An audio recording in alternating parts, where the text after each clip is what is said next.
उदय classes में आपका स्वागत है।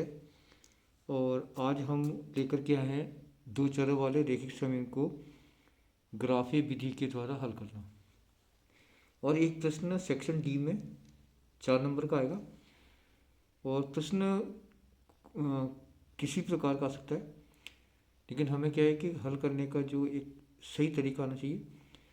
तो आज मैं एक आसान तरीके से आपको ग्राफी विधि के द्वारा हल करने समझाऊंगा आपको। जैसे आपको एक दिखाई दे रहा होगा, स्क्रीन के ऊपर दो रैखिक समीकरण है। पहला है आपका 3x + 4y = 10 एंड सेकंड है आपका 2x - 2y = 2। हम इन दोनों समीकरणों को लेकर के ग्राफी विधि के द्वारा x और y के मान निकालेंगे। ठीक है। तो करना क्या होता है कि सबसे पहले आप जो पहला समीकरण है उसमें आपने देखा होगा कि x और y ये दो चर हैं। ठीक है। और जो 10 है वो आपका अचर है, यानी कि अगर ध्यान से देखें तो ये बराबर है। इसके इस वाला पक्ष ये बाएं कहलाता है और ये दाएं कहलाता है। तो जब भी कभी ऐसे प्रश्न आते हैं तो आप इन दोनों में से किसी एक चर का पक्षांतरण करते हैं अपन। ठीक है। तो जैसे मैं चाहे एक्स करूँ वाई करूँ, किसी भी एक का आपको क्या करना है, पक्ष को चेंज करना है। मैंने क्या करा कि 3x को ही छोड़ दिया, 4y का पक्षांतरण करा। तो आपको जो अगला स्टेप बनेगा वो ऐसा बनेगा आपका 3x = 10 - 4y। ठीक है। ये आपका दूसरा स्टेप आ गया। अब आपको क्या करना है कि x को अलग करना है। तो x को अलग जब करेंगे तो x यहाँ पे रह जाएगा, और जो 3 है वो आपके 10 - 4y, और ये नीचे आ जाएगा इसके बटे के अंदर। ठीक है।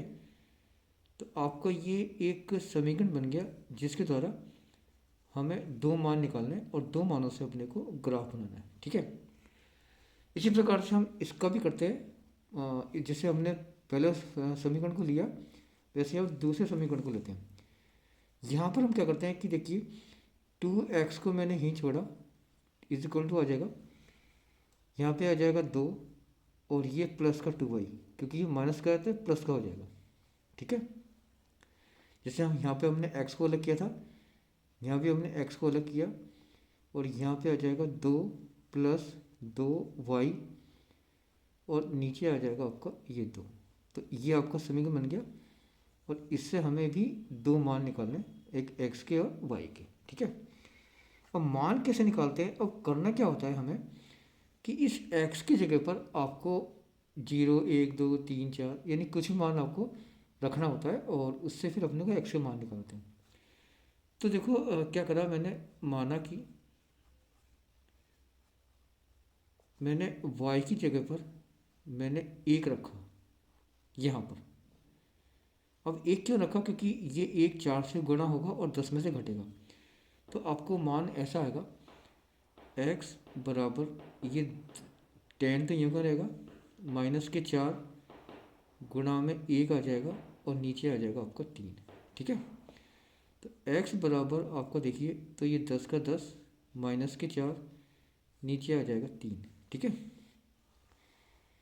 तो हम देखते हैं x का मान आपके पास आ गया, ऊपर आ गया 6 और नीचे आ गया 3, यानी x का मान आपका 2 आ गया। ठीक है। तो आपको मालूम है कि जब भी मान होते हैं तो पहले x का लिखते हैं। तो x का मान आपका ये 2 आ गया, और y का मान अपन ने क्या रखा था 1, तो आपका 1 आ गया। तो अपने पास एक तो ये निर्देशांक प्राप्त हो गए। ठीक है। एक मान अपन और निकालते हैं। ठीक है। अब वो माना कि हम y का मान रखते हैं हम, और y का मान हमें ऐसा रखना है जिससे कि 3 का भाग पूरा पूरा चला जाए। ठीक है। तो मैंने y का मान 4 रखा। क्या रखा, 4। देखिए समीकरण ये मैंने वापस लिखा, x बराबर 10 - 4, 4 तो था ही यहाँ पर, गुणा में आ गया 4, और नीचे आ जाएगा आपका 3। ठीक है। x = हो जाएगा 10 - 16, 4 × 16, और नीचे आ गया 3। ठीक है। अब आपके पास x का मान आ जाएगा, x बराबर ऊपर आ जाएंगे 6 काय के माइनस के, नीचे आ जाएगा 2, तो आपका आंसर आ गया, सॉरी नीचे आ जाएगा 3 और आपका आंसर आ गया 2, क्योंकि 6 का भाग जा रहा है, 3 का भाग जा रहा है किसमें, 6 में 2 बार। तो आपके पास जो दूसरा जो बिंदु आया वो x का तो आ गया -2 और y का आ गया 4। तो अब एक तो मान अपन इसको यूज़ करेंगे, एक मान ये यूज़ करेंगे। अब इसी प्रकार से अपन इस वाले समीकरण को लेते हैं, ठीक है। चलिए, माना कि अपन y की जगह रखते हैं अपन 0, ठीक है। तो आपका समीकरण बन जाएगा x इजकल टू ये 2 + 2 × 0, किसके स्थान पर, y के स्थान पर, नीचे आ जाएगा 2। तो x का मान आ जाएगा 2, क्योंकि ये गुणा क्या आ जाए 0, क्योंकि ये तो पूरे 0 हो जाएगा, और 2 में जोड़ दिया 0 2, नीचे आएगा 2, तो आपका मान आ गया 1, ठीक है। तो आपके पास एक बिंदु हो गया, x का मान 1 और y का मान 0। अब अपन एक मान और निकालते हैं, ठीक है। माना कि और y का मान रखा, अपन ने रखा है y का मान 2, ठीक है। अब देखिए x बराबर ये 2 है ही, +2 × 2, क्योंकि y का मान क्या रखा अपन ने 2, नीचे आ जाएगा 2। x बराबर 2 + 2 दूनी 4, नीचे आ गया 2, तो आपका यहाँ पे हो गया 6, नीचे आ गया 2, तो आंसर आ गया आपका 3, ठीक है। तो आपका दूसरा बिंदु हो गया x का मान 3, पहले x का था और y का मान आ गया आपका 2। तो एक तो बिंदु आ गया 1 और 0, और दूसरा आ गया 3 और 2। अब अपन क्या करेंगे, इसको ग्राफ में जमाते हैं अपन, ठीक है। तो ये ग्राफ पेपर है, और आपको इस प्रकार से बोर्ड के अंदर भी ग्राफ इस तरह से आपको बनाना है, और इसके अंदर ये आपका x अक्ष होगा, ठीक है, ये आपका y अक्ष होगा, राइट, और ये आपका हो जाएगा मूल बिंदु। तो यहाँ पर आते हैं प्लस के 1 2 3 4 5 6 7 8 9, 1 2 3 माइनस के, और ऊपर प्लस के, नीचे माइनस के, ठीक है। अब हम क्या करते हैं, सबसे पहले जो पहला समीकरण है उसके द्वारा ये मान इसमें भरते हैं, सही है। तो आपका जो पहला समीकरण था, एक मिनट रुकिए, ये पहला समीकरण था अपने पास 2 और 1, और दूसरा आया था -2 और 4, ठीक है।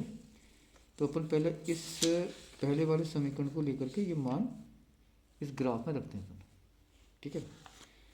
पहला है 2 और 1, तो x का 2 और y का 1, तो 1 और 2, ठीक है, क्योंकि पहले x में जाएंगे क्योंकि ये प्लस का है, तो 1 और 2, और y का 1, तो 1 प्लस का है, तो हम जाएंगे ऊपर 1 कदम, तो यहाँ पे आ जाएगा ये पहला बिंदु, ठीक है। दूसरा है बिंदु आपके पास -2 और 4, तो -2, तो -2, क्योंकि पहले x का है -2 और 4, तो 4 कदम ऊपर जाएंगे, तो यहाँ से पहला कदम 1 2 3 4, ठीक है। अब क्या है, अपन इसको मिला लेते हैं दोनों बिंदुओं को, तो दोनों बिंदुओं को अपन ने यहाँ मिलाया, ये दोनों बिंदु सीध में आना अति आवश्यक है, अगर सीध में नहीं आएंगे तो आपको आंसर नहीं आ पाएगा।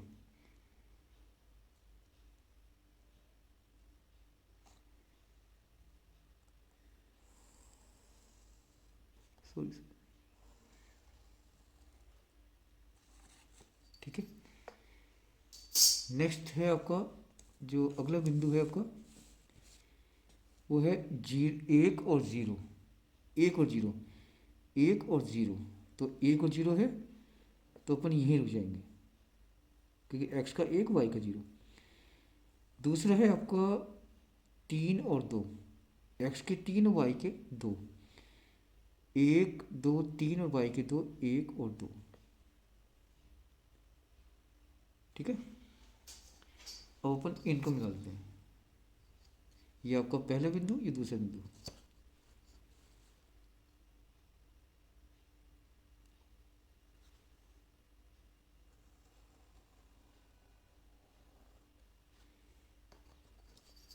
ठीक है। अब जहाँ पर ये दोनों रेखाएं एक दूसरे को काटती हैं वो आपका आंसर होता है। तो देखिए आपका एक्स अक्ष पर ये बिंदु है जहाँ पर ये एक तो रेखा ये काट रही है एक काट रही है, तो ये बिंदु एक्स का हो जाएगा। तो एक्स का मान तो हो जाएगा आपका 2, है ना, एक्स का मान 2, और वाई का मान हो जाएगा 1। तो वाई का मान हो जाएगा आपका 1। तो ये इन दोनों रेखाओं का ये आपका यानी कि दो चरों वाले समीकरण का ये आंसर है, एक्स का मान 2 और वाई का मान 1। ये तो हो गया आपका इस रेखिक समीकरण का आंसर।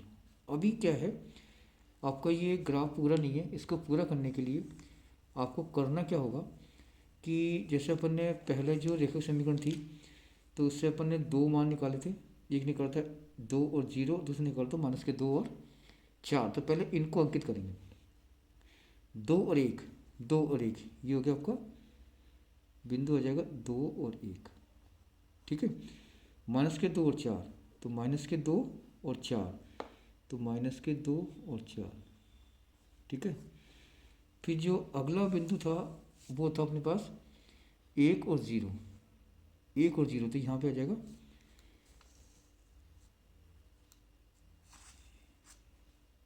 1 और 0।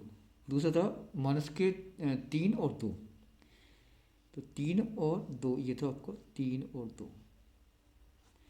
ठीक है, अब क्या करना है कि अपने को ये रेखा के ऊपर जो पहला समीकरण है वो लिखना है, यानी कि ये आपका जो पहला समीकरण था, और पहला समीकरण था आपका 3x + 4y = 10। तो ये आपका इस वाली रेखा पे आएगा, तो यहाँ पे आ जाएगा आपका 3x + 4y = 10। ठीक है, और जो दूसरा समीकरण था आपका वो ये था आपका 2x - 2y = 2। तो वो लिखेंगे अपन इसके ऊपर, तो यहाँ पे लिखा मैंने 2x - 2y = 2। ठीक है, इसके बाद हमें मानना होता है इसका कि हमने इसका स्केल क्या माना है, पैमाना। तो पैमाना मानने के लिए आपको ये जो पैमाना है इस ग्राफ के अंदर ही आपको लिखना है। तो पैमाना का 1 बड़ा खाना बराबर 1 अंक। और आपको मालूम है कि ये जो एक खाना होता है, ये खाना होता है, इसको बड़ा खाना बोलते हैं, और इसके अंदर छोटे छोटे खाने 100 होते हैं, लेकिन हम इसको मानते हैं कि 1 बड़ा खाना बराबर 1 अंक। तो आप देखो मैंने एक एक अंक हर बड़े खाने के बाद मैंने एक एक अंक लिखे हुए हैं। तो आपको इस प्रकार से स्केल मानना है, और ये जो आपका पैमाना होगा वो होगा 1 बड़ा खाना बराबर 1 अंक। तो इस प्रकार से आप ग्राफिक विधि के द्वारा कोई भी समीकरण हो आप उनको इस प्रकार से हल कर सकते हैं। तो ये एक ऐसी विधि है, इसमें कभी भी आपका प्रश्न रॉन्ग नहीं होगा, और आप एक बार इसको ध्यान से देखें, मेरे ख्याल में आपको समझ में आ जाएगा। धन्यवाद।